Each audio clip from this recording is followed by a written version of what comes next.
Hello, everybody. Welcome to the stream. My name is Jose. I am a Golden in Kendo, and today we're going to be talking about Kendo and just sharing some Kendo knowledge. If you have any questions, feel free to share them.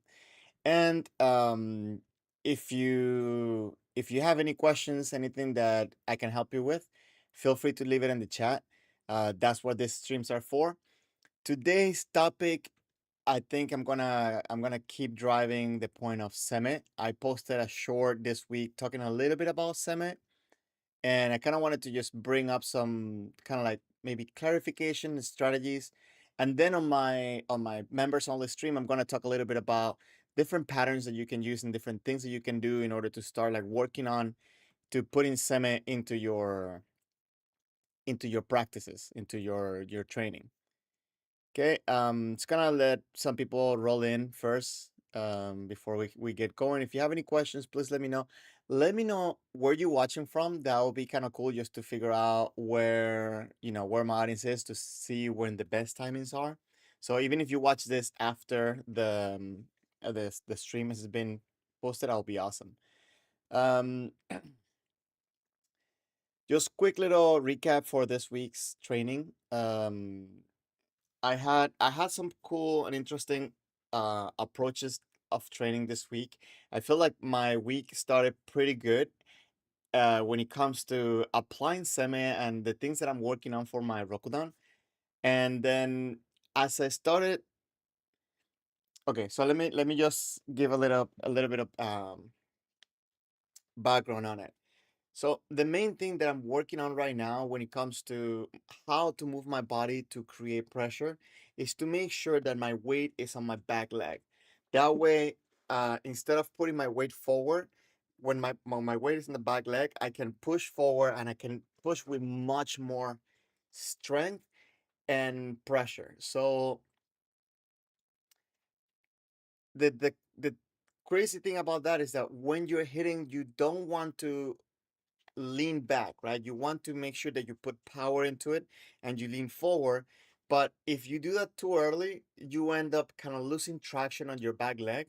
And also, it doesn't allow you to put proper Tame into your Seme. So it's a little bit harder to kind of control how you drop in, how you slowly close in the distance. So I struggle with that a little bit this week. And not that I struggle with that, is that I'm trying to figure out the right position of the Kamae, right? So Kamae, I actually had this conversation with many senses in the past, but Kamae is something that maybe with time you're gonna change it. Maybe with time you're gonna figure out different things that work better for your body. And that's one of the cool things about the journey in Kendo, right? You wanna make sure that you start paying attention to your body, paying attention to how things are happening. So little by little, you build up your own kendo rather than just kind of copy one standard.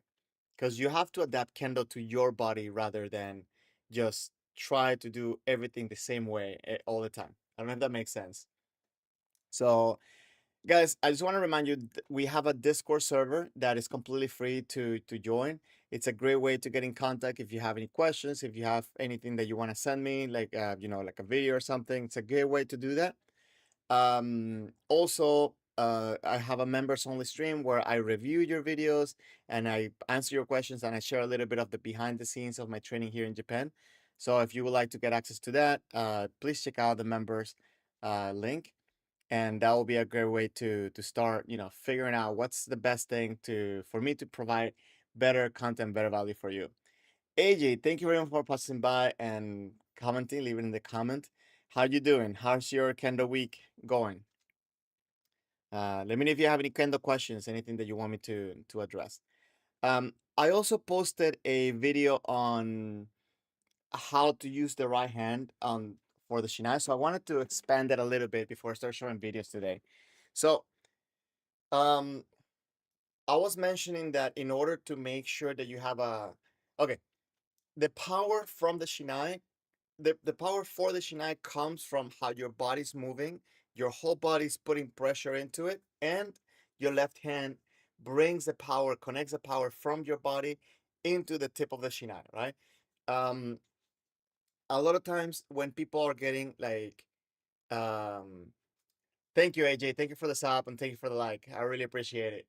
When people feel that their strike is weak or too slow, they try to overcompensate by hitting with the right hand. So we either pull or push with the right hand.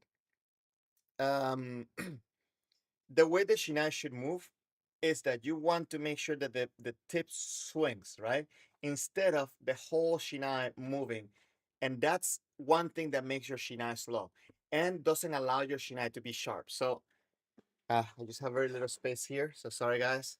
I hope I don't make a mess. I hope I don't break anything here. Um, Let me know if you cannot hear me properly because the microphone's a little bit far. So let me see if I can just put a little closer.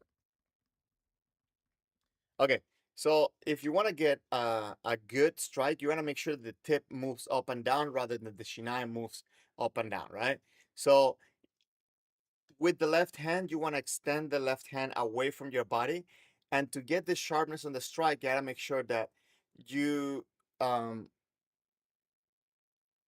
you can't hear. Can I get closer? Okay, let me do something real quick.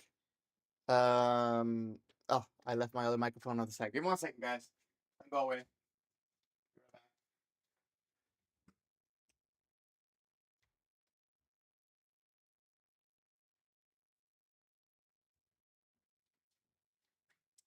Okay, I'm back.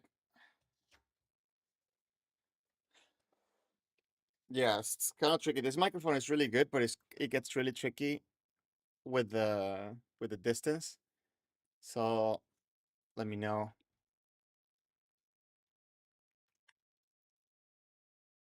Okay, let me know. You should have sound. Let me just double check. Maybe here will be a little bit easier. Here. Okay, so let me know. Let me know if you can hear me there. Okay, perfect. We got it going on. Okay, so in order to get a sharp strike, you want to make sure that the tip moves up and down. And let me just move this out of the way since we don't need it anymore for now. Okay. Now, you want to make sure that the tip moves. So a good exercise to practice is allowing the right hand to not pull and push, but instead follow the shinai as the left hand does the motion, right? That's like step one. You want to make sure that the left hand is making the tip come up by squeezing the fingers and then getting it away from your body and also squeezing the fingers to bring the tip down, right? So this motion is number one. So then after that, you want to make sure that the right hand follows the shinai. You don't pull, you don't push. What the right hand does is that it allows you to pull with your left hand so the tip moves better. So it's like a support on the back of the sword. So it kind of, shoots forward as you do that. And on top of that, it stops the sword at the end. So that's how you get a sharp stop on your strike. Um, Can that break when it's contact something that's hard, like it's metal? Actually, can okay. So this is the Shinai. This can break, and this actually it does break. But the way it breaks, how do I say this? Okay, so let me show you. So AJ, so I'm guessing you're new to Kendo. That's awesome. I'm glad to hear that because that's the purpose of this channel. So we use this called the Men. This is the helmet that we use, and as you can see, it has metal in the front. It's normally like an aluminum alloy and titanium alloy, I believe. I forgot. There's different ones. So people do hit here, and it would sometimes get like indentations and that will make it where hey, it's no problem that you're new. That's awesome, actually. It gives me a chance to also like spread the word about Kendo more. So that's awesome. Thank you for being here. So um, when you hit the shinai, when you hit the men, first of all, if you're hitting me here, this is not the proper way to hit. You want to hit on top, but sometimes people like lift their heads, or sometimes we do a bad swing, and that does cause it to hit down at the grill or the mengane. It's called the mengane, and it makes your shinai break faster. But if you keep an eye on it, you can sand it and take the splinters out. Sometimes it does fracture. In that case, you have to change that piece of bamboo completely. Sometimes more than once, so you have to change the whole shinai. But um, yeah, you want to make sure that you hit properly here. It does break, but because it's very flexible, and you can see like it bends a lot too, it doesn't break so quick. And as a matter of fact, if you're breaking your shinai often, that means that something wrong is happening. You're either hitting too hard or you're hitting incorrectly, so it makes it where your shinai will break more often. Or if you live in a dry climate, maybe your shinais are too dry, so that also influences. So it's a lot of information, but the gist of it is like, yes, they do break, but they shouldn't break too often. Um, a shinai lasts me, depending how I'm training, between 2 months. It could last me more, and also depends on the weather. And I lose track because I start changing the pieces. I have a bunch of pieces. They're right here, and like I fix them up, so they last a while. Um, can you be mod? I'm sorry, I am still figuring out the streaming stuff, so I cannot do all these things yet. But we can figure it out at some other point. So the Shinai should have the ability to move fluidly, and you should be able to rotate rather instead of bringing it up and down. You want to make sure that is sharp, and the right hand helps the Shinai move that way instead of pulling and pushing. So power shouldn't come from the right hand; it should come from the left hand. Now, um, of course, there are different ways of moving the shinai, and there's not one way of doing it. And actually, I'm going to talk about that in my next stream as well. But you want to make sure that a couple of things you want to make sure that don't happen when you're swinging your shinai. First, that you let your shinai pull you forward. The feeling should almost be that the shinai goes forward and your upper body goes back. Of course, you don't want to lean back, but that should be the feeling of it, where you don't let the shinai pull you forward.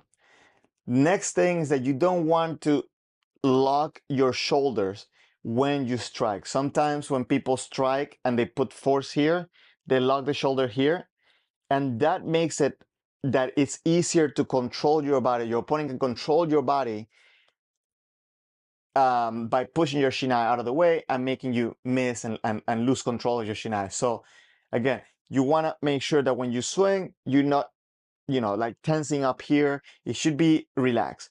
Now, when you strike, you want to drive, especially the left hand forward, as if you're punching your opponent on the face, right? As you do that, your hands shouldn't go above your shoulders, right? You want to stay straight forward, so that way you can drive into the technique and you can allow the sword to have a good impact, and then for you to have a good follow through. I hope that makes sense. Let me know. It's a lot of information, but I wanted to kind of to talk a little bit about that and understanding a little bit of the relaxation for the upper body. You don't want to tense up. You want to be relaxed, and the sword moves again from the left hand. So practicing this motion, it's is very important. Understanding this motion, and then with the right hand you want to bring that together, so that way you're not pulling and pushing with your right hand. That way you can have sharper and faster. If you practice it well, you can move the shinai quite fast without having tension on your arms. How that makes sense? That looks kind of funny in the video. um yeah, let me know if you have questions about that, any questions about that, because this is a very important. It's a limiter in kendo. If you don't figure how to do this well, you end up being slower. You end up having too much tension. You end up losing a lot of energy in your practices. You get tired easier. You are more prone to injuries. So all these things are very important. So yeah, let me know if you have any specific questions. That will be a good um, Yeah, a good point to talk about. I wanted to mention something else. Hold on, let me check my notes real quick. Hmm.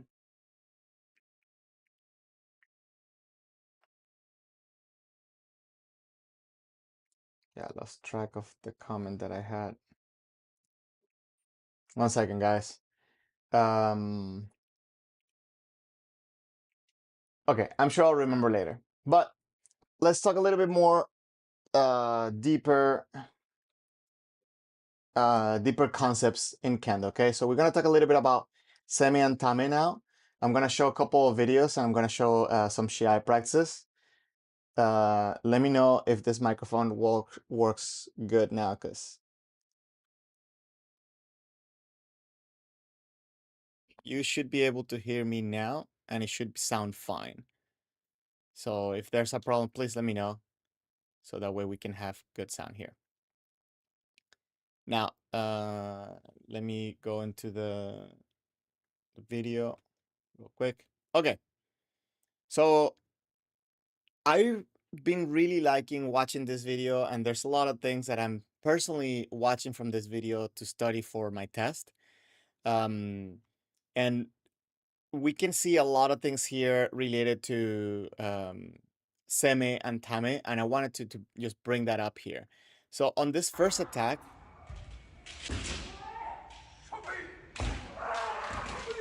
wait, I don't know, can you guys hear the video? Just make sure.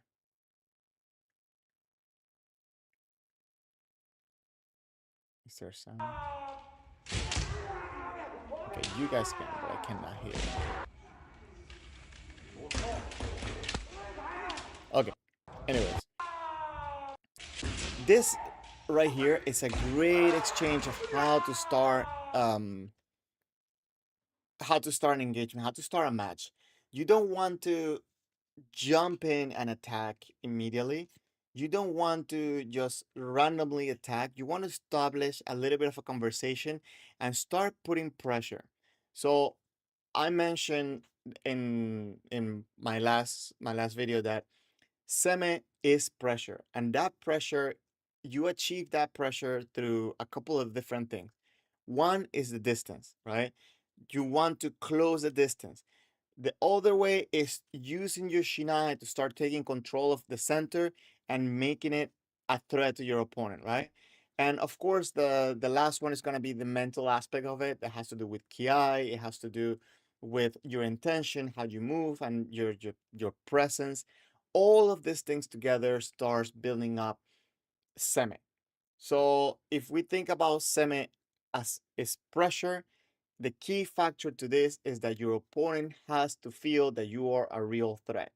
So a lot of times when people start doing that whole thing about stepping in, coming back, stepping in, coming back, even from the outside, there's a level of relaxation because there's not a feeling that there is a threat, that there's something's going to happen. And that's what you're looking to do with your Seme. When you're looking to create pressure with your distance, it's not just by closing in, it's by closing in and letting your opponent know that you are going to attack them. So this should be the main point to keep in mind when you're thinking about Seme. Be a threat to your opponent.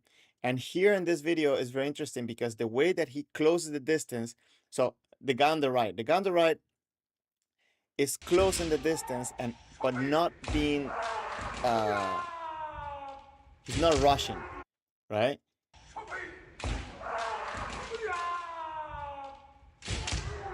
So it's a great exchange and he's not going back. He's letting him know that he's there. Now, the person on the left the person on the left is also doing the same thing. He's also keeping that communication between the Shinais.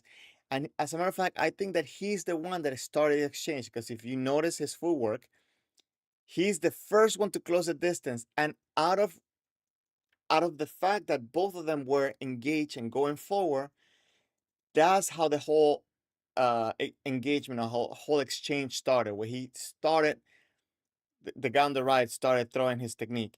But it all started because they both started giving pressure, and then one person decided to start closing the distance, making the other person calm, right? Um, these are the type of things that I'm looking at right now when studying for how to do uh, my preparation for my Rokudan. I want to look at what's making my opponent move, what what message am I sending to the opponent as I am closing the distance, as I am attacking? Because many times, and I'm sure many of us can attest to this, many of us sometimes end up closing the distance, and then at this point, they're like, okay, now what? Like, do I come in more? Nothing's happening. So if that is happening to you, understand that the reason for that is that the opponent didn't feel the need to move. Now, um, I hope I'm not talking too many things that are not connected or like like they're not making sense. So if that's happening, please let me know. Okay. When when you're trying to give pressure to the opponent, when you're trying to get the opponent to react, that reaction has to be like, okay, the ideal reaction that we're looking for is for a person to either back up or come into a technique out of desperation. And that's one of the reasons why in my video I was mentioning that a feint is not as effective as Seme, because a feint, you might move the shinai and the other person might, you know, open up briefly, but then immediately trying to get it back out of desperation. But when you give pressure and the person has to move, they make a bigger motion. They come in, they step into a technique, or they step back. So the opening in essence is longer, is bigger, and it's easier to start figuring out where to go. Because let's say that you do a motion like this, right? Like you threaten the man by moving the shinai this way. The opponent might see the shinai coming this way, so they might do like this and open for kote, right? But then at the same time, they might do like this, and then maybe like you want to go for yakudo. So the opening is a little bit different. In Seme, when you're giving that pressure and coming to the opponent, the opponent has to do something forward, and because you're coming in with that center, you can anticipate it, and you can take their point. If they go backwards, right, you can chase them up too, and as they're moving, their footwork's expanding, their shinai is relaxing. There's a time for you to also come in and attack for a man, attack for a kote. So the opening is different, and the exchange looks better as well, right? It's not just a momentary flinch. You get a big opening. I hope that makes sense. And I think that's one of the biggest points that maybe we know about this, but we don't talk enough about this. And I I I had this discussion with a few people at this point now, and it's always kind of the same thing. It's like, okay, normally when I go back after having this conversation, I go back to my practice and what am I doing? Am I just getting like a little reaction, or am I really making the person move? Um, so yeah, keep in mind, guys. I hope you guys this is useful for you, and let's keep watching.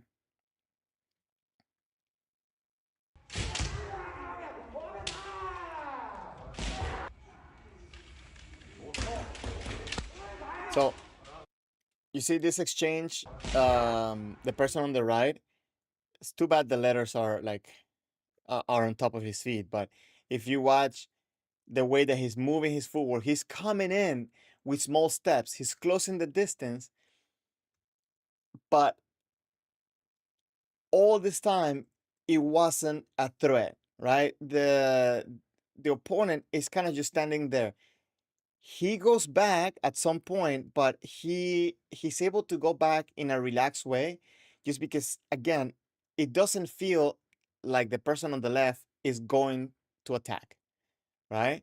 But then at this point, now the person on the right, he's kind of replying that pressure. Maybe he got used to the pattern, he got used to the timing of the person walking in. So he replies with pressure. Now the person on the left is forced to do something, right? So he's forced to attack. So he felt the threat from the person on the right with such a small movement, right? So he didn't get the person on the right, he didn't get the opening that he was looking for, maybe he didn't attack. But what I'm saying is that these are the exchanges that I'm looking to replicate in my practice. Can I make the person attack or retreat, right? Do they feel like I am a threat? What's happening? Augusto, hello, how you doing? Thank you for passing by. Please make sure that you hit the like button. Okay, so I hope that makes sense, guys.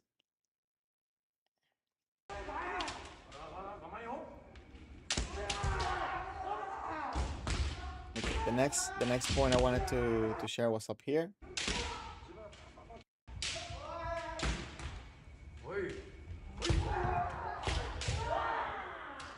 Okay, there we go.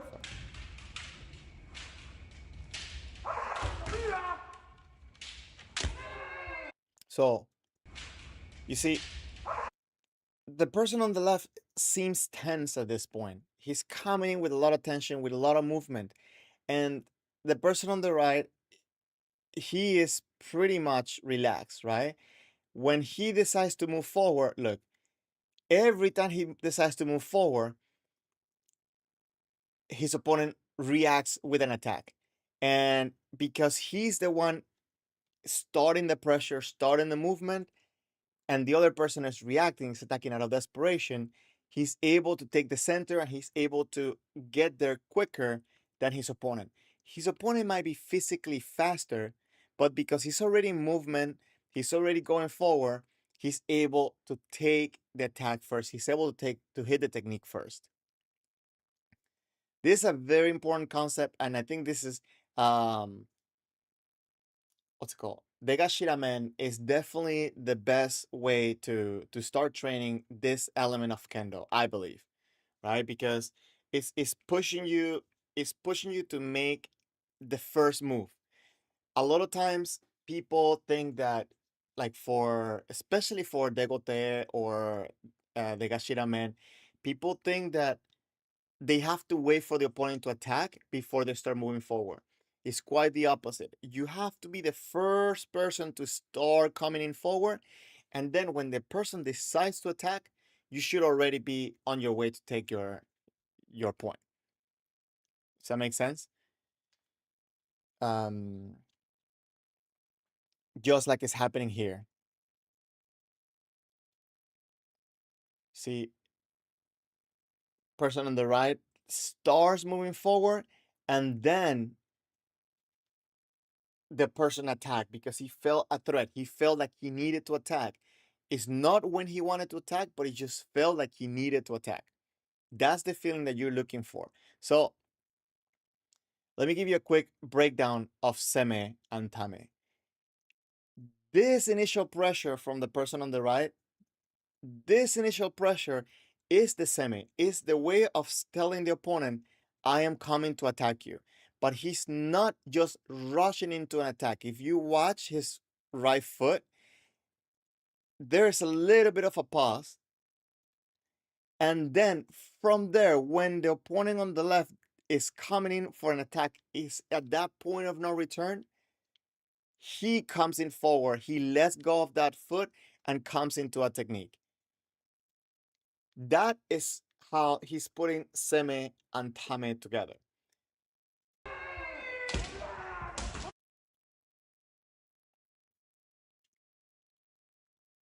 I hope that's clear, guys. If you have questions about that, please let me know. Because this is a very high level element, but something that we can practice from pretty much as soon as we put our Bogu on. When we first start trying to apply these concepts of Seme and Tame, maybe the first comment that you're going to get from a sensei is that, or a good comment that you can start getting at the beginning of this is, you have no patience. You're always attacking, right? That, of course, you want to fix, but it's a good starting step because that means that you're attacking, you're trying to come in and put pressure through your techniques against the opponent. That's how you create real pressure, by understanding how to properly attack So that way you know how to replicate that first part of that attack to let them know, okay, I'm coming in. It's not a fake. I'm not pretending to come. I am coming in. And then when the moment is right with your Tame, you let go. So after you get that comment of, oh, you have no patience, maybe you start getting, you have no Seme, right? Where you're coming in, but you're not getting that reaction. So you have to start balancing out between putting that Tame, putting that pressure, and then attacking forward.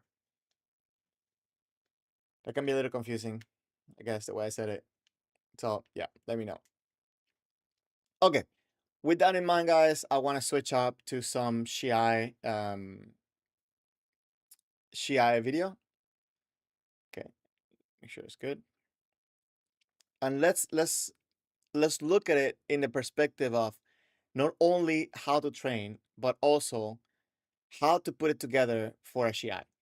Okay, how the technique, how can you put your Seme and how it looks sometimes between reaction, between fainting, and between using proper Tame or just rushing in. Okay, so let's watch a little bit. I don't know why I cannot hear it. Give me 1 second, guys. Mm, maybe now.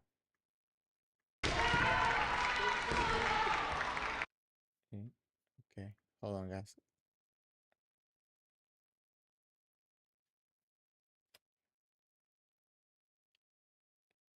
Mm.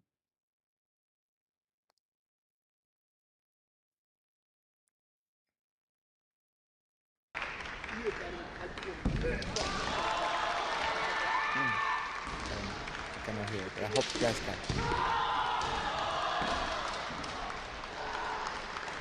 So this is, you see, when you see this type of exchange, you see they're closing the distance. White is closing the distance, and red decides to attack, decides to throw that Katatetsuki, right? It's just, those are more a little bit of reaction. You see, this type of motions, like, hold on. You see, he comes in with this type of feeling. At some point, it let the opponent know, okay, he's coming. But then at some point, it's like, okay, he's not really coming. So those are a little bit of a tricky point to talk about. But when you look at White, it doesn't look like he's really committing, right? He's not really um, pushing himself to going forward. That's okay for Shiai, right? Because you have to pick up your spot. It can be very quick, it can be very stressful. So that's okay. But in your regular practice, you want to build up more that center. This one right here, right? That one I would say kind of no patience, right? Because he just went for an attack. There was no indication of anything. He kind of just step in a little bit and then just try to go for a technique. He almost got it, but still.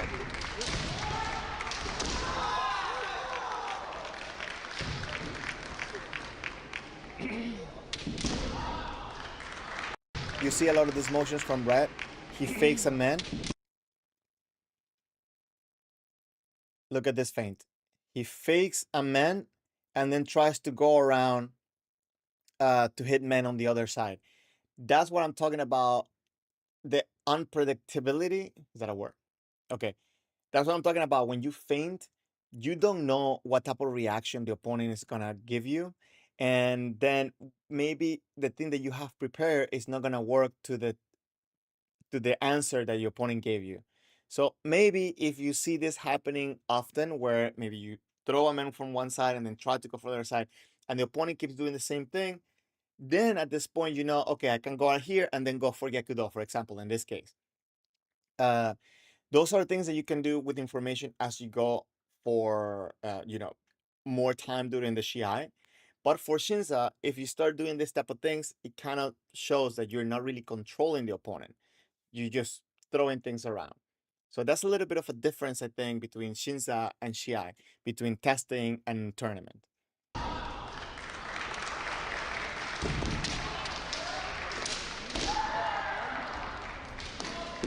JDE, hold on.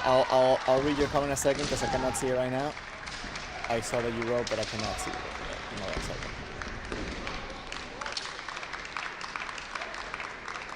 So again, you always want to start the engagement from this distance where both shinai are separated, right? You don't want to end up here and then try to start giving pressure at this point, because this distance, until this distance, is very important to start building up that tension, coming in forward and saying, okay, what speed is he coming? Like, start like, what's the timing? So all this stuff, this information that you can receive and give to your opponent the way you want it. So let me check your comment, JD. 1 second, please. Quick question. In Nito, can the person choose which leg is forward and which hand they have the bigger and shorter handed? Yes, you can. Um, you can, and you can, maybe people sometimes don't forget about this as well. Even for Yodan, when you have one shinai above your head, you can change your posture as well mid-fight. That is not penalized. Okay. For Nito, you can have it, you can have it either side, and either side of the leg. What you cannot do is that mid-fight you cannot switch. You know what I'm saying? So that's the only thing you wanna be mindful of. But between what's it called? Between, if you stop and you like, if there's a stop in the fight and you switch your shinai, okay. Um Actually, I don't think there's a penalty for switching, but I think the judges will be like, "What are you doing?" And then it give you at least a warning at the beginning. So that's a good question. I need to do another Nito stream. Hopefully, Ash will want to do that sometime with me. Mm. So I hope that answered your questions. Obviously, always let me know any other question you guys have, and please hit the like button. It really helps the stream. So you see, this is classical. Um, this is a classic thing for all of us to do, and it's try to get a reaction by kind of do a sharp step forward, right? Look at red on the right now. You see that this sharp kind of stepping forward, maybe for a fraction of a second, it's like, he's coming, but then it's like, oh no, he stopped. So now we know that maybe the legs are a little bit separated. So now it's even less chance that the person can come forward. And if you see this and you decide to attack, most likely this person is kind of setting up for Kaeshido, or even the Gashiramen. But because now they're kind of primed to go, they're ready to go. So it's kind of, if you get them in this position, if you randomly attack, most likely you're gonna get countered. But if you get good pressure, they're definitely gonna attack out of desperation, and now you have the upper hand. So it's like a big endless rock paper scissors game in Kendo, if that makes any sense. Luis, thank you for saying those kind of words. I'm glad that, at least we're spreading the Kendo word out. I appreciate your comment. And thank you for being here. If you have any question, anything I can help out, please let me know. Okay. Thank you for very kind words. Guys, quick little reminder. I didn't put it in the chat. I'm sorry I didn't do that. But if you're new here and you would like to be part of the Discord channel, we have a Discord server for Kendo Tips. I'm gonna pin it on the top of the chat. It's completely free, and if you want to meet Kendo people, if you want to send me a video that you want me to like review and stuff like that, that's a good way to do it. And also, if you're a member of the stream, I do members only streams where I share with you my training here in Japan, my behind the scenes, what I've been going through in a weekly basis, and I can review your videos and give you feedback on the things that you want me to look at and see if I can find one way to help you with your Kendo. Anyways, let's keep going with all of this.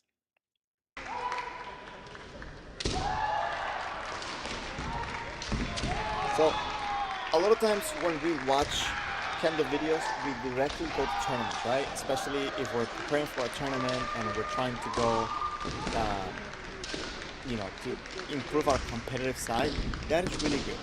But you also want to, it's like doing Kendo, right? You want to do your regular practice. You want to do Shiai, but you also want to do your regular practice. So watching practices gives you a big advantage on how to improve your Kendo, especially if you're watching higher level than you are at training, because you start figuring out what do they have and what are they doing, how are they polishing their Kendo in order to get better. So you can start doing the same.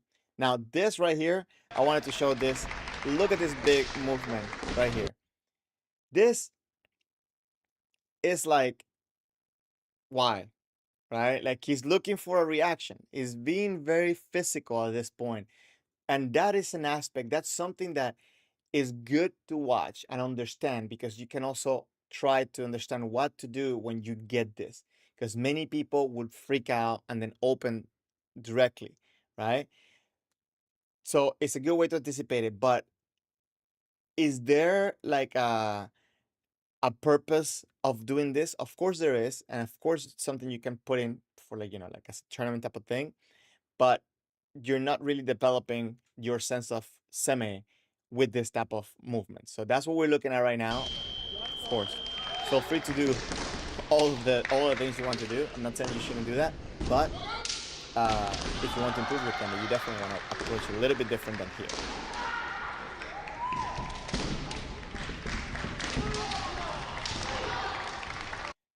Now, timing is very important. The way that you present the timing against your opponent sometimes can affect what type of opening and when you're gonna get the opening from your opponent. So if you're too quick on doing something, the opponent might take a little too long to react, and then, or might not even see it, and then not really get a good response. If you watch here, look what Red is doing. Red comes close, he kind of threatens the man to get an opening for a kote, but the way he did it, he was so close, he almost got into that kote, by the way, but because he took too long moving the feet forward, he kind of came in a little bit, um he moved the sword a little bit too fast at the beginning. You see, like he comes in closer, then he moves too fast. Of course, the opponent starts getting that reaction, but then he's too close to hit the technique. One thing that maybe would have given the advantage for this is for him to start moving his sword slightly towards the man as he's bringing his back foot forward, right? So that way he can get the reaction a little early and then hit that kote.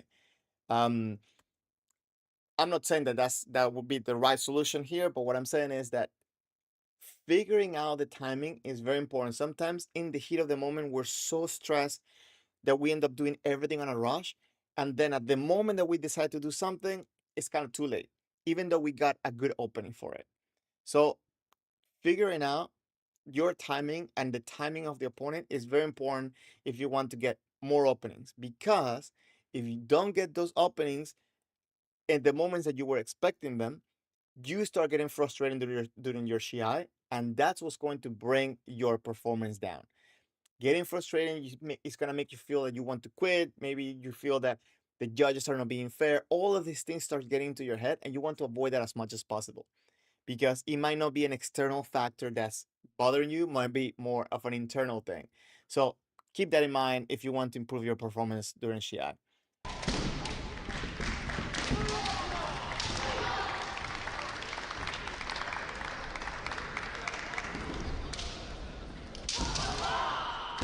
Let me see if I can move the screen so I can see the comments better, guys. Sorry, I'm working on one monitor. It's a little hard sometimes.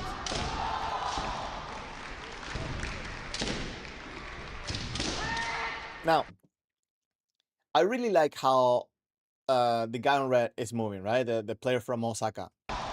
Look how he's moving forward. He's very dynamic, moving both feet together very sharply. You see, like when he moves back and he moves forward, he's moving both feet together, and his posture is very good. What what that allows him to do is that when he attacks, even when he misses, look, when he is in this position, he's ready to do a hikiwasa in any direction that he can, that he wants. You see, his posture is good. He's not slouching. He's not overpowering from the upper body. He is ready, and that's something that you definitely want to copy for your kendo. JD, thank you for the reply. In Jordan, you usually see people hit with the left leg forward and swing one-handed, but can you still step forward on the right leg and hit with both hands from Yodan? Okay. Step forward. You mean like step forward, like do like regular Fumikomi, like like from Chudan with two hands. No morote. You okay. Sorry, no morote. So this is katate, this is morote, right? So are you asking if you can from Yodan having your left leg on front, can you switch like and you bring the right leg forward and hit with both hands forward? Uh, when you're a Yodan player? Is that what you're asking? If that's your question, yes. From Yodan, you can hit katate or morote. And, oh, face cam is frozen. Sorry, guys. 1 second. 1 second. I don't know what this happens sometimes, guys. Let me try to fix it up real quick.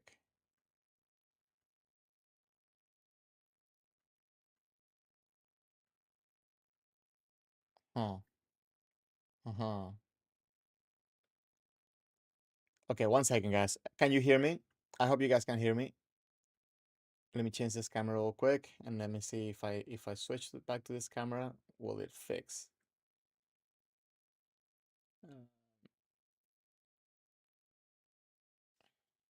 Mhm. Now it's gone the camera. 1 second, guys. So sorry, I don't know why this happens sometimes. Okay, let me do something real quick while okay. Uh okay, so for now we can do this camera real quick. Okay, this is a little uncomfortable because it's the monitor, it's in my screen. But okay. So thank you. Wayne, is that you? I hope I hope that's you. Hi. Anyways, for Jordan, okay, you mean JD, you mean to step forward to the right leg with the hand up from Jordan position and swing down from there. Yeah, I mean you can hit with both hands. So for thank you, man. Really good to see you. I'll message you. I'll message you after this. I hope you're doing well. Um, so from Jordan, you definitely can hit with the Fumikomi. You can do Fumikomi with the right leg, but that's something that many people a lot of times forget, especially when it comes for kote. If you're facing against a Yodan player, the one thing I always tell people to be careful with, let me see if I can put it here. So a lot of times people kind of like, okay, this is the center. They put the tip a little bit to the side to kind of fight against Jordan players, and when they feel threatened, they start bringing the hands up to kind of cover for that man. But what they don't see is that that opens completely the kote, especially when hitting with both hands from the Jordan player. So yes, as a Jordan player, you can hit with both hands with both feet. Um, Spark Sniper, thank you for subscribing to the channel. I appreciate it. Okay, let me see. I just reset the camera. Let me see if I can get it working. Okay, good. Is that's the camera? No, wrong camera. Sorry.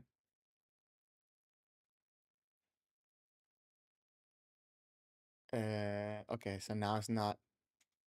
Now the camera's not showing here. So 1 second. Okay, I'm gonna leave it for now here. Worst case scenario, this will be the camera that we're gonna be using for the rest of the stream. Okay. Okay. Let's try one more time.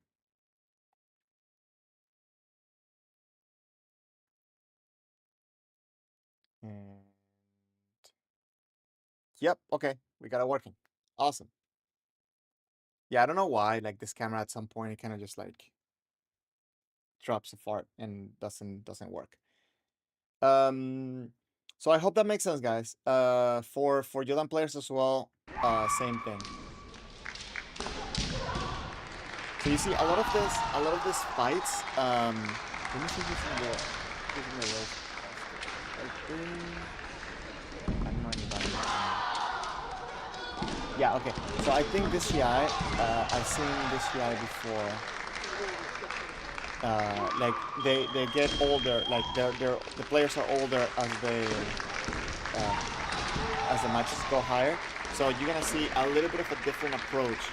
Um, so that will be a good comparison to make. Sports Sniper, you're a Battle practitioner. That's awesome. There's a school close to where I live, not so close, but kind of close. That they do a version of Bato that I wanted to come try, just for fun. I was thinking maybe if I can do that, if I can make a video, that would be awesome too. Just to compare how, from a Kendo Cup perspective, how that goes for me. Again, guys, you see, posture is key. Look how a lot of times when people are in Subasari, they like to kind of not rest, but kind of lean forward with the upper body because maybe they feel safe by kind of pushing in just in case somebody's gonna go backwards, you can push them back or whatever to like mess up their strike. But further, that can be further from the truth. What you want to do is you want to have a straight upper body and relaxed hands. Um, if you watch here, as he's about to move back, his back straight and his arms are not close to his body. He has a little bit of separation. Why? Because when you're close to your body, you cannot really bring the shinai up effectively, but at the same time, you don't have space to kind of maneuver back here, right? So if you need to move around, it's it's gonna be so much harder to do it when your hands are close to your body. So instead, you want to kind of have a little bit of space, and just like Kamae, you want to be firm but not tight forward. And then as he moves back, you see, he brings the hands down, and from here, he's able to move. Look how he moves the hands from one side to get away from the shinai, to rotate around and try to hit the man on the opposite side. Great, great way to approach that.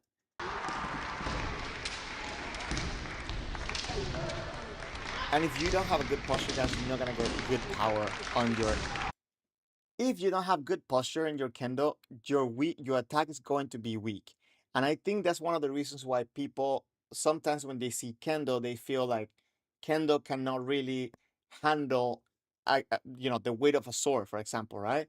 But if you have proper posture and if you have proper grip on your sword, you should be able to move your sword quickly and with power. Of course, will it move as quick as we move the shinai? No, because the weight is different, of course. But being able to go through a target with your sword, it's not easy. And if you don't have the proper handling of your hands, if you don't have your proper posture, it's not gonna be able to do it. As a matter of fact, Spark Sniper, I'm sure you can actually kind of give your 2 cents on this, but if you don't have good power, like cutting through a target, that one of the hardest things about it is to keeping your sword straight and making sure that all the way through it stays in the same path, because if it curves a little bit, the sword will get stuck. So if you don't have a good grip on your sword and your body's not right, that's going to happen, whether it is by you twisting your body, your hands losing grip, all of these things affect. And in kendo, sometimes when people are being very competitive, let go a lot of those technicalities. But of course, like when you see high level kendoka, you can see that they can replicate this. They can do it properly with force and with speed. But sometimes people, as they want to be better in Shiai early on, they sacrifice a lot of that and they end up learning poorly some parts of it. So you definitely want to focus on doing your techniques properly. And of course, during Shiai, anything can happen. But your main focus for training shouldn't be everything about Shiai. Because again, training proper kendo can also get you better at tournament. So it's kind of like, you know what I mean? Like, don't sacrifice. Don't. It's not only about winning, because you're gonna hurt a lot your kendo if you only think about what all the things that you can do, or little tricks, or little things for winning. And as you level up, you're gonna struggle more and more with different type of people and how they approach kendo. Um, Spark. I'm gonna call it Spark just because it's a little bit easier for me to say it. That's okay. You said you fell a lot of cuts halfway through. Yeah, that definitely happens a lot, especially when you don't know the proper technique or when you start getting used to the even when you're experienced, you still have to be very focused on hitting properly, or swinging properly, should I say. Um, Guys who are good at it make it look easy online, but there's a lot of technique that go. Yeah, there's a lot of technique into it, and it can look effortless. Same thing in kendo. In kendo, people make it seem effortlessly. It makes it seem so smooth and easy, but when you're standing there, it's like you're like all falling. Quick side story. Quick side little thing. One of the dojos where I practice, the floor is very very slippery, and if you don't have your proper kamae, if your body is not just right, not only you're not gonna be able to go forward, but also after you do a technique, it's very hard to maintain your balance. It's very hard to stop, turn around, and attack again. Imagine like doing kendo in a like in a wooden floor, but with socks on. That's pretty much the feeling that I have on this floor. And if you really are not standing properly, you're really gonna you can fall, you can trip. It's so crazy. Uh So Wayne, so like we practiced at Osaka Castle, right? Like at some point, like some years back. So the floor, that's one of the no, Butokudan in Kyoto. That's the slipperiest floor that I practice in. Um, it's definitely one of the crazy things. Um, So Spark, you're saying the video that I'm playing makes it look easy, but swinging the Shiai around is no joke. You're taking a number of blows from Shiai and solid Boken. Yeah, okay, that's yeah, Boken. Be careful, man. Fernando, yes, I live in Osaka and I practice in Osaka. Are you in Osaka? Um, Spark, people like to discount Kendo for any combat effectiveness due to its nature as a sport, but it tends to test a lot of aspects of sword fighting more disciplines don't get to. You know what? I agree, and I want to make a video uh, I want to make a video or like a podcast type of thing, talking about that because Kendo has a sports aspect, and I know a lot of the All Japan Federation kind of been looking down on that sports only aspect of kendo, and they've been doing things to try to push it more into like the budo side of it. But kendo, the beautiful thing for me about it is that it has both aspects, right? Like you can practice your own kendo and focus more on the budo side or more on the competition side, and both of them can work together, can work, both of them can help each other out grow. So for example, for me, I don't think you really are testing or you're not really exploring all your kendo if you don't compete. And if you only compete, then a lot of your kendo gets bad. So there's a lot of things, a lot of bad habits you start developing if you don't also take care of the other side. And at the end of the day, I want to be doing kendo like till the day I die. So if I keep focusing on like just how to win, that's not sustainable. Where if I practice proper kendo, you can still compete and enjoy and to still have good kendo for many years. So I don't know. I would like to talk a lot about that, and don't get me started because I'll be here the whole day. Um, you learn a saying about the floors. You can remember saying my sensei had yeah, the pads. That you guys just take. That's one of the worst places to practice on mats. because especially with your toes, you got to be careful of not bending. I actually have an injury from that happening to me. Um,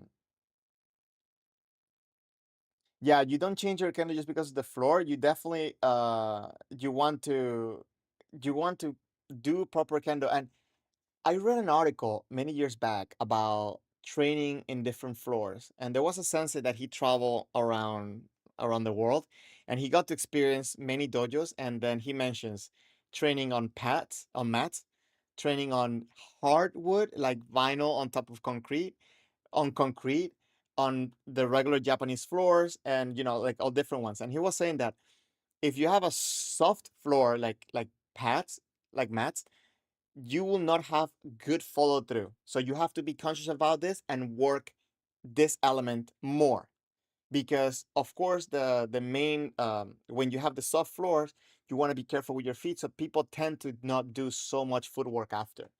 If you train in an extremely hard floor like concrete, then your Fumikomi might be weak, because of course it hurts when you do it wrong. So you don't have confidence to practice more and more to improve it. So your Fumikomi may be your weakest point. So you definitely have to be mindful of that.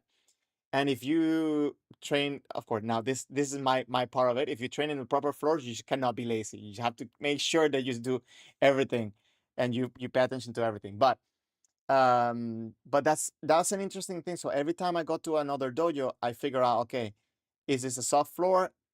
Don't be lazy with the follow through. Is this a hard floor? Be careful, but be very mindful of doing proper fumikomi. Okay, not not making it uh you know not changing it, so that way I don't hurt myself. Instead, do it better in order to make sure that I land fumikomi. When I first came to Japan, for the first year or so, I was using a heel pad. And then a sensei told me, and my thoughts on that was, I was training about 6 to 7 times per week, and I thought that I needed the pad in order to make sure I don't injure myself. Then a sensei told me that I don't need the pad, right? Like if I need the pad, I'm doing something wrong. So to only use the pad, like if I'm getting hurt, if it's something to recover, and then take it off. And then I stopped taking using the heel protector, and I felt it like, okay, I did something, I'm not doing something properly, then I could fix it. Now, if I do it one time wrong, I'm more aware of it because I'm not using the heel protector. So that's something to keep in mind. You definitely want to use it when you're working on, like, like concrete floors and stuff like that. You definitely want to use it then. Um, but when it comes to any other wooden floors, you should be okay. Um, Actually, that's a very good question. Okay, wait. I read the previous comment. Okay. Um, Fernando, which is are good to avoid using the pad? Very good, very good. Actually, I need a little space here. So let me switch up. Can you guys hear me? I hope you guys hear me well. So the main thing that I've been focusing on for proper fumikomi, it's first, don't exaggerate the motion and don't overthrow. I made a video about this, one of my last long videos, so maybe check it out. But you don't want to overthrow your leg. You want to make sure that you land at the same distance where you do your suburi, right? So instead of throwing it so far, you want to land, at a normal step. If you need extra practice first, then do it smaller, right? Like shorter. Now the other thing is that you want to try to land. There's a book where it explains that Fumikomi should feel like you're stepping up, like you're going up like a step. So when you bring the foot down, it should be like that, right? Like where it should be flat. So practice landing flat. And then the other one that is something that they do at the dojo as well, often where I practice, and they also do it for synchronization here, is just small, right? Just practice it landing and getting the right sound. Just to get all working together. And yes, the sound. So people focus on getting sometimes like a loud sound, but if you hear that it's a loud, it can be loud sound, but it's like a thought. So that's wrong. You want to get like a like a slap. And when you get the right sound, then you can start putting more power.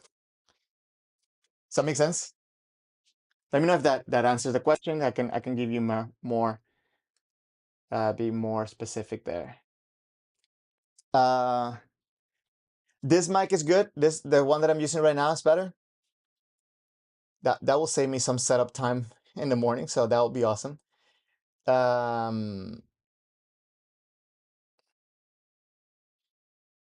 So yeah, the sound is so if you're landing, okay, if your Fumikomi is sounding correct, when you do it hard and it sounds the same, it's not gonna hurt.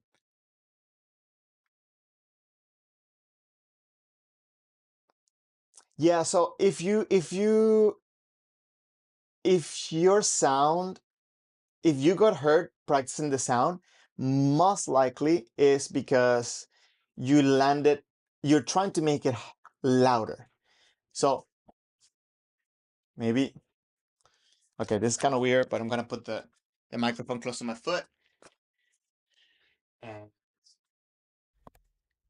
maybe you can hear me from here too, so hopefully it's not double sound. But if you're hitting the floor, you can do it like softly, right? Like that, it's not correct. I'm like not sounding correct, right? So here, that, like I'm landing a little bit with my heel. But instead, if I try to land like flat down, it's, hope I'm not breaking anybody's ears. I'm sorry. uh, so you can do it. You want to try to land, like flat. Um, mind you though, and I was actually uh okay, let me give you one clarification here. For me, it's really easy to get the right sound with the right foot, and with the left foot, it doesn't come out the same. I I feel like I'm landing correctly, but the sound is not the same. So my theory is that your foot changes with Kendo. So maybe you cannot copy the sound that Sensei is making. You just want to try to get that slap with your foot. So it definitely doesn't sound the same. Now, somebody one time many years ago gave me a cool, not exercise, but a fun game or way to practice it, is that when you're taking a shower, if there's a little puddle on your on your shower or whatever, like try stepping on it and getting all the water to come out, right? Instead of like just like whatever, like you want to like get all the water to come out from your whole foot. um I thought it was interesting. I thought it was fun. I did it. I think I still sometimes do, but it's just it's just like a little thing you can do to make your practice a little bit more engaging and get some immediate feedback. Um, but definitely you don't want to make it louder. You want to try to get the right sound. Does that make sense? It's a funny exercise, I guess. But listen, um, you want to try to do it short and regular, and then you practice long. Um, yeah, it's a fun thing. It's a it's not an official drill, whatever, but um, I think it gets the job done. You want to try to land your foot. As a matter of fact, you can also do it with shoes on. I think that will probably be a good one. I'll try. If you have shoes that are flat, you can try to see if you can do a flat and get that slap as well. Um, Because now that I'm thinking about it, sometimes when I'm playing around with friends or whatever and like scaring them or whatever, I'll do like a Fumikomi, and it sounds very loud. When you have it with shoes, it sounds very loud. So if you do it, if you land flat like with the flat foot, it sounds very loud. So maybe I can try to see if I do my left foot with shoes, if it sounds the same. And yeah, and I'll get back to you on that one. Japanese house, I cannot wear shoes inside. Somebody said they were in Amagasaki. I lost track of the comment, but I saw it briefly. Fernando, you live in Amagasaki. If you could, send me a message. If we can try to find a way to practice together at some point, that'll be awesome. Um, I'm trying to find, because the dojo where I practice are police dojos, so I cannot really register with them, right? I'm signed in with them, but I want to register with a dojo here to do more tournaments and stuff like that. So if you have a place that maybe I can find and and join, because being member of the I'm a member right now, so like I'm still figuring out what I'm gonna do with my membership for my country. I'm a member of my country's federation, so if I leave that, that means I won't go to the next World Championship. And if I don't leave that, I cannot really. I have to jump through hoops in order to like do my testing here and like if I want to do Shiai and stuff like that. So I'm still trying to figure it out. I have a lot of things going on this year, so that's why I haven't stressed so much about it. But I'll definitely want to practice more. So in different places. So yeah, if you can like maybe the Discord or like Instagram or whatever other platform that can allow like some direct messages, that would be great. Um, by Santios, thank you for passing by. I appreciate it. Okay, guys, let's watch a little bit more of this before I end up here. Although I think that today has been very, very interesting conversations. Um, okay.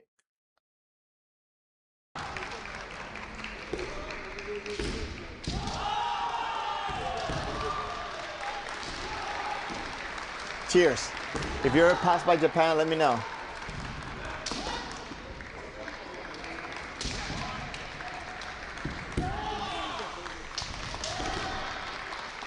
So you see, a lot of these fights are very.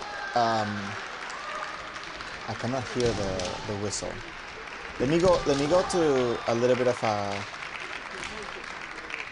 It's not a whistle. It's a hand sucker. Sorry, guys. I have no audio from the video. I don't even know where I'm wearing this thing.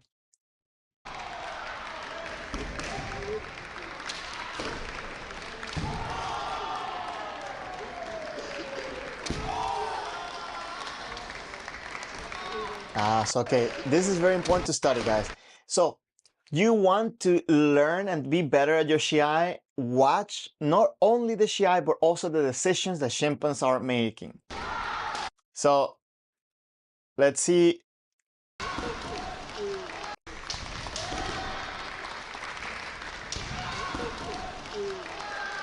Maybe, okay, so you saw how he went around. I know somebody in the chat that was really good at doing that back in the days in tournaments, I remember. But in this case, he kind of went back here and trying to kind of get into like a lock situation, maybe like a safety situation, stuff like that.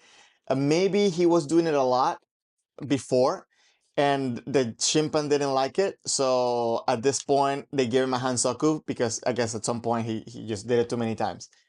So be careful with that, guys. Okay, let's see. There's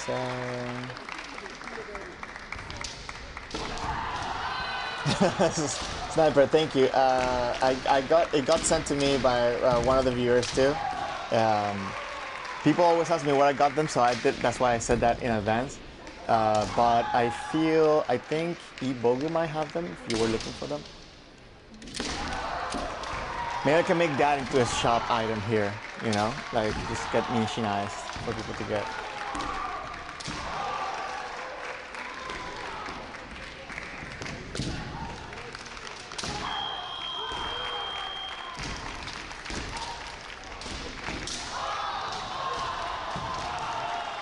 Whoa, look at that. Fernando knows There's a factory. This is Shiai factory. Whoa, whoa, whoa, whoa, whoa. Talk to me about this Shiai factory.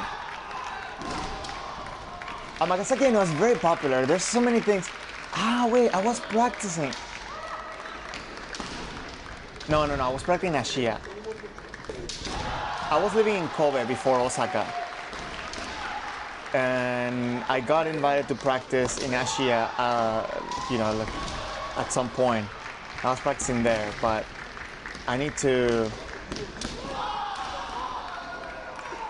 Fernando, do you know if they do international shipping? The reason why I'm asking is because maybe it's a good way for people to get Japan quality shinais, like fresh shinais as well, directly. So they don't have to, they know what they're getting type of thing. Because a lot of times some shops, even though, I shop from them, sometimes the shinais are there for a little bit longer time that I would like them to be, so they end up getting dry, or they're in a dry area, so they kind of break a little easier. But when they come from Japan, especially Japan is very humid, right? So I think they last longer.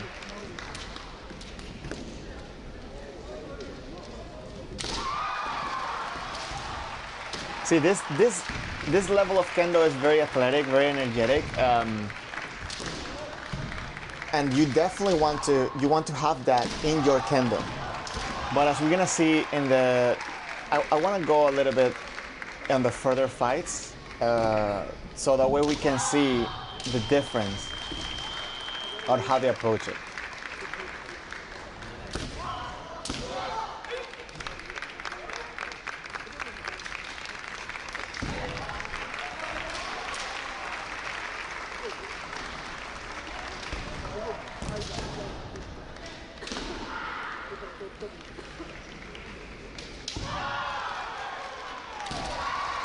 Wow. Okay. Okay. Okay. Okay. Great kote there.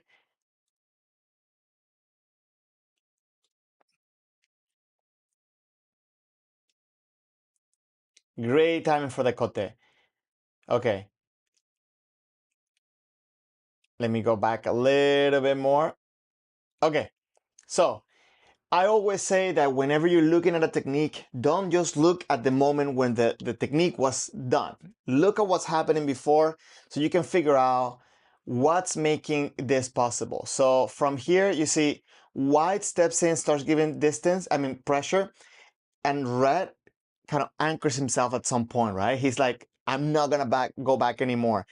At that point, maybe he hesitated a little bit, but still the white player, it's a little bit overconfident. So I feel made him that made him throw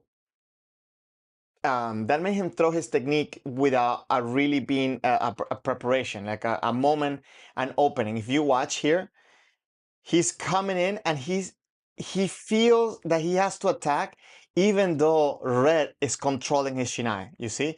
So because he got so close, he felt like he had to do something, so he went to attack, then he regretted it midway, and that's how red was able to get that ippon. Now I think, or should I say, when did red give pressure? You see, first he kind of stood his ground for a second, then when he went back, he didn't just retreat it. I like the way a friend of mine used to talk to me about fencing. And they said, and he told me, I don't know if this is true, so if anybody does fencing, please let me know, that they have this thing, they don't say um, retreating, they say advancing to the rear. And I think that actually fits in perfectly here because he goes back, but he holds his ground and then puts pressure forward to then hit the technique. This, again, in testing is not something you want to be doing, going backward and stuff like that. But here, I think it's a good way to use going backwards as a way to create a situation. So, anyways, okay, let me catch up. Hold on, let me make sure that. Okay, I can see all the comments. Guys, please, if you haven't hit the like button, I'm going to remind you that right after the stream, I'm going to do my members only stream where I'm going to be sharing, where I normally share some of my training or some of the things that I've been learning here in Japan. It's a little bit more private as well. So if you also want to send me some videos for reviewing and give you some tips and stuff, it's a great way to do that there. Please make sure to hit the like button. I really appreciate it. And it helps the stream a lot. So let me catch up with some of these comments. Spark, you're saying that you noticed that buying Japanese swords, the handles shrink a bit. So I think the handles have leather, right? Uh, and they also have wood, of course. Where so if they shrink, most likely it's drier than Japan, right? So that's something that you definitely want to be careful with. Um, I don't know how it affects swords. For Shinai, normally what we do, we oil them. Some Shinais come with like a wax. It's not wax, but it's like a wax. It's like a. Sorry, guys, I have a mess here, so I cannot find it here. You can put like a little wax to cover it, but it's very fine, so it doesn't it doesn't get on the man. It doesn't get on things.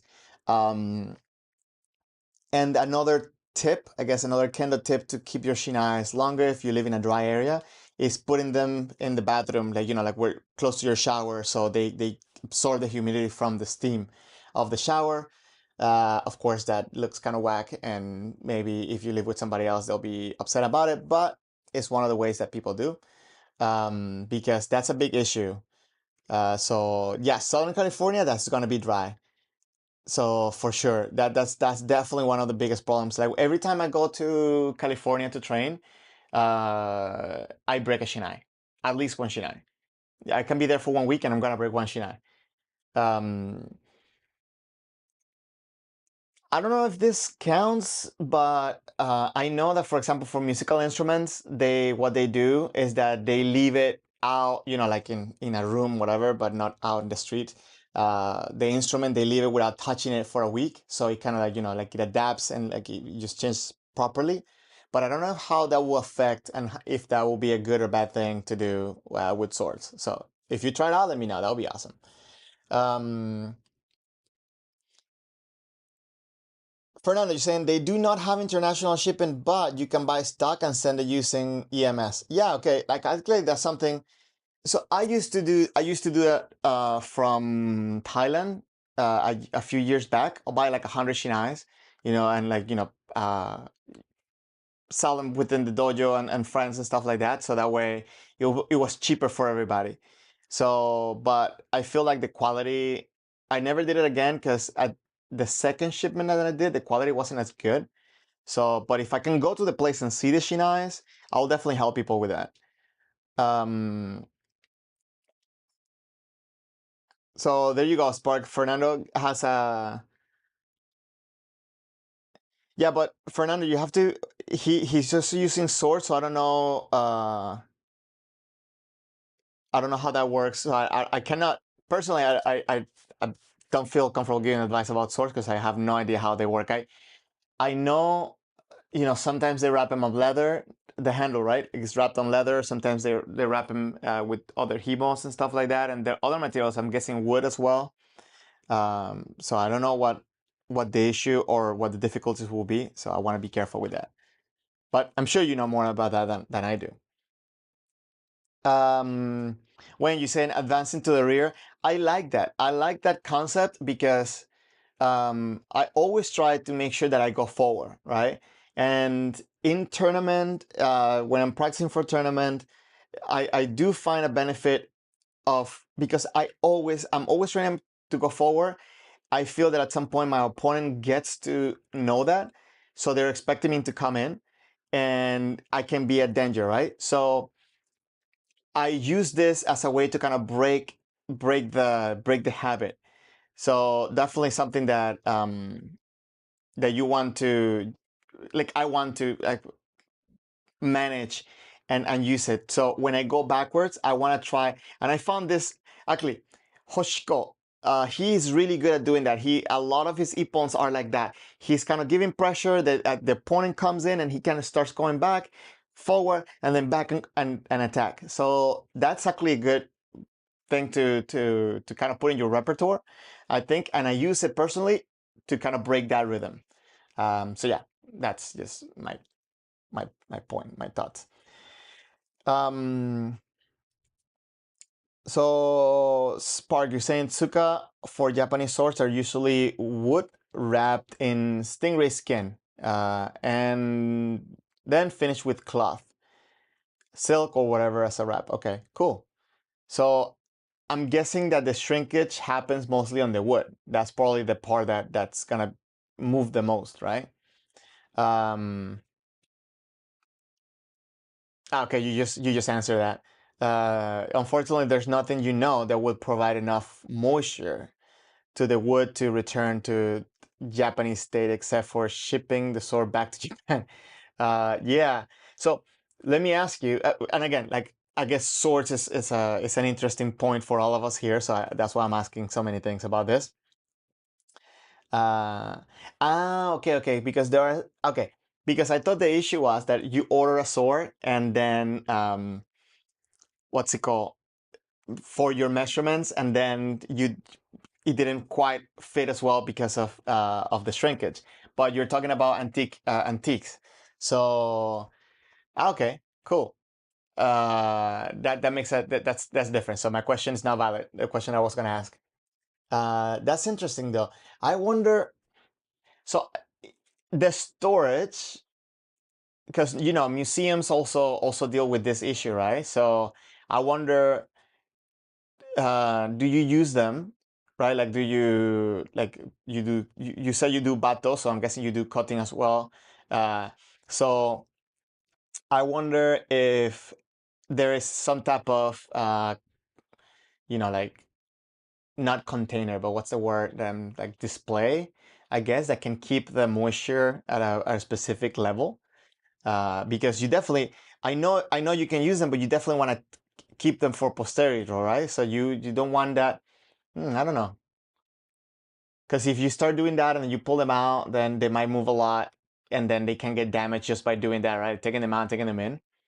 So, because for example, I play guitar, right? So with guitars, same thing happens. Whenever you go to a humid place, the guitar changes. You have to adjust it, and they go back. So wood is pretty forgiving when it comes to that.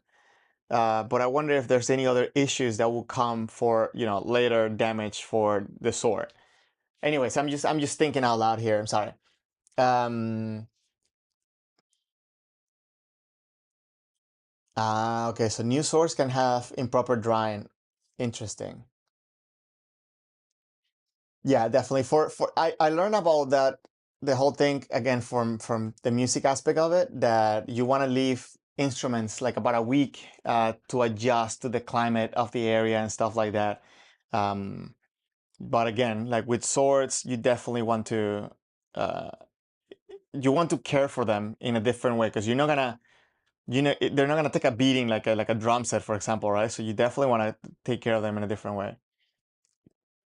Mm, okay. So you keep it in a isolated area where like it helps with the.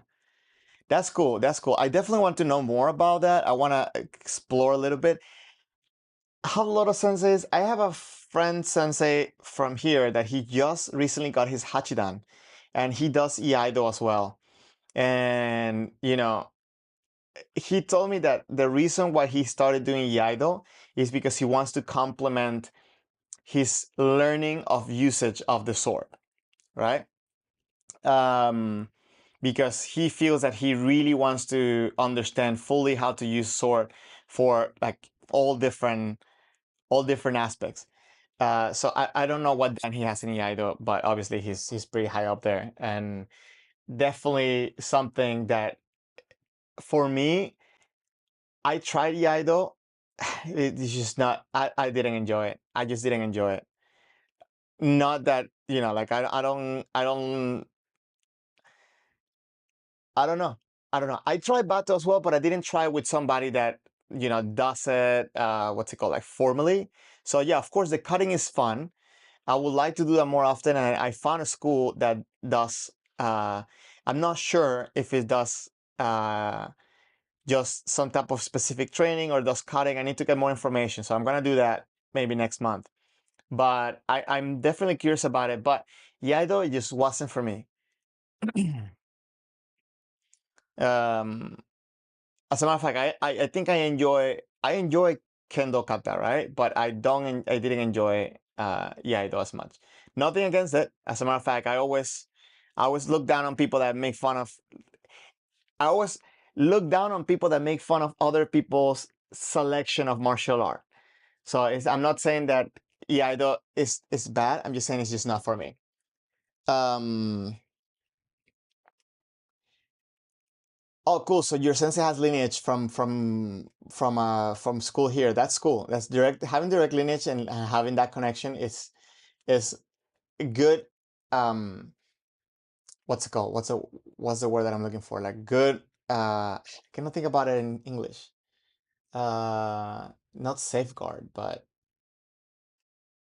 anyway, it's a good way to make sure that you're getting uh good and proper instruction, because you know you're gonna have somebody that will always kind of reach out to their sensei as well to kind of keep growing. And that's a big part. As a matter of fact, I was reading this week some of the fundamentals of the Kendo, All Japan Kendo Federation, and that's one of them. That as a sensei, is your responsibility to keep learning. So yeah, I don't know why I brought that up. Just thinking out loud again here, guys. Um, guys, I'm just gonna let you know. Even though I take sometimes a long time to set up the streams, and lately I've been coming into the streams a little bit later, maybe like 30 minutes late, like today. That was not good. But I am staying constant on doing it at this time. I don't know what time that is in your country right now where you are, but for me, it's Monday mornings. That's one of the days that works the best for me to stream. If you watch this stream later and you have a better timing, that, feel free to leave it in the comments, because I can adapt, I can move things around. And I definitely want doing this, to kind of spread Kendo around the world, but also for all of us to kind of improve in our Kendo and to just do better for our Kendo. So all your suggestions are always welcome here. And after this, again, I'm gonna do a members only stream. Those are a little bit shorter, but I recommend you that if you become a member, go back and watch some of them, because I'm sharing directly some of the things that I'm struggling with, some of the solutions I found, and kind of like the things, the preparation for the next videos that are coming up too, and the ideas that are coming in there. So, they're for you. So please, your feedback is always welcome. Let me know what you want to watch. What are some of the things that you would like to find out about Kendo, about Japan as well. Right now that I'm here, I can take advantage of that and do some more of that stuff here. Okay, guys, I'm gonna leave the stream for now here. Again, I will be back next Monday. And if you have any questions and suggestions, feel free to let me know. Check out the Discord server, because it's free and you guys can contact me if you need to. And yeah, thank you everybody for passing by here. Spark, it was nice to meet you. I hope to see you again next streams. And if you have, from your perspective, your side of knowledge of the sword, please send me some suggestions, some things that maybe we can find a common ground, and we can implement more and more diversity in the streams. Okay, I'll appreciate that. And my Santios, thank you very much for passing by. Take care. I hope you guys see you in the next stream. And again, all the questions, anything I can help you with, feel free to let me know in the comments. Okay, take care, guys. You guys have a good one, and